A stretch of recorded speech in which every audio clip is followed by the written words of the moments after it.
Manila Times. Hello, Yusek. Good morning po. Yusek, hingin lang po namin yung reaction niyo doon sa naging statement ni Vice President Sara Duterte.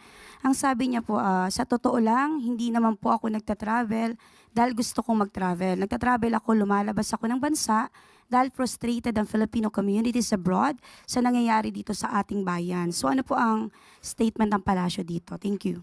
Well, una, siguro nga po, mapa-frustrate yung mga kababayan natin abroad. Dahil ang Pangulo po ay nasa Pilipinas, nagtatrabaho, inaayos yung mga problema, at lumalaban sa mga anomalya at korupsyon. Samantalang ang Vice Presidente ay madalas na nasa personal trip at hindi po sagot ang pagbabiyahe para masolusyonan kung may problema man ang bansa. Hindi po trabaho ng Vice Presidente at wala po sa konstitusyon na kailangan siya magbiyahe para siraan ang Pangulo at para hilingin sa taong bayan ang pagbagsak at pagtanggal sa pwesto ng Pangulo. Unang-una, dahil pag pinatanggal po ang Pangulo sa kanyang pwesto, ang makikinabang po dyan ay ang Vice Presidente.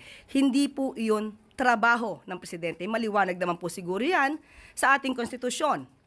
At siguro dapat mas maging maliwanag lamang na ang personal trip ay pang-personal agenda.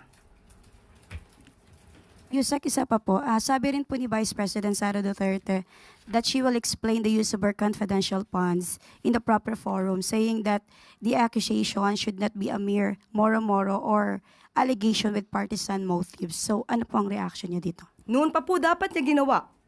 Noon pa lang dapat nalinis na po sa COA pa lang. Nung karoon ng AOM, bago pa nagkaroon ng notice of disallowance, dapat ay naipaliwanag na ng maayos. Hindi na darating ito sa impeachment proceedings kung naging maliwanag lamang ang kanyang pag-explain. Lalo na ng kanyang mga tauhan na mula yata sa accountant hanggang kay Atty. Zuleika Lopez ay walang alam kung paano nagastos ang confidential funds niya.